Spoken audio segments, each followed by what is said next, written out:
we are a happy people, you know. Go ahead, Chuck. Well, I'd like to have you hear the testimony of one of our young men who actually is in the group called the Love Song, and God brought these boys to the Lord about 1.5 years ago. Well, my story is kind of typical, I guess, of a lot of young people nowadays. My search for God started when I started taking drugs, and I got sort of caught up into the whole thing that was happening with the lyrics from the Beatles. And just about the time I started taking drugs, the Sgt. Pepper came out, and I was looking to all these men for answers, and trying to follow this path of the way hippies were going. You know, I sold all my possessions, and I went to Hawaii to live in a cave and to live off the land and stuff. And after sitting over on the islands there for a while, which was kind of like a dream to me because, it's so groovy over there and everything, and I had everything that I wanted. I had my guitar and I had drugs, and I was searching for God.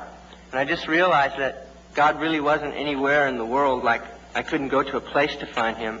And I found this vacuum in my heart that wasn't satisfied. And I realized that I wasn't doing any man any good sitting on a rock over in Hawaii.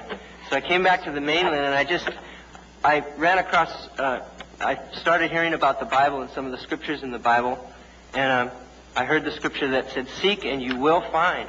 And it impressed me as a promise that God was promising me if I looked hard enough that I would find him.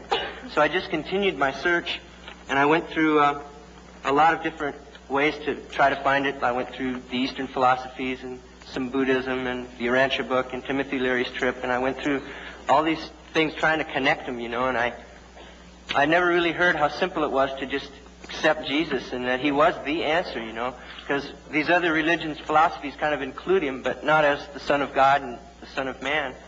So I decided, I'd heard about Calvary Chapel, and I decided to give this place a try, because I was being open-minded, and I wanted to try everything that seemed like it might be a way.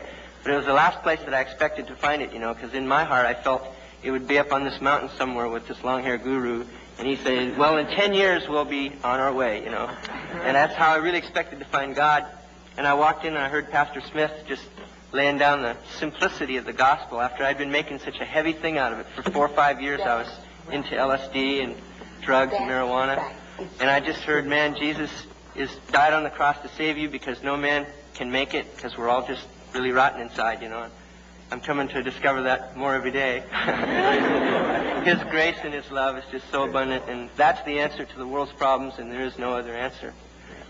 So, being a musician, I wanted to dedicate my talent to the Lord, and the same with the fellows here in the group.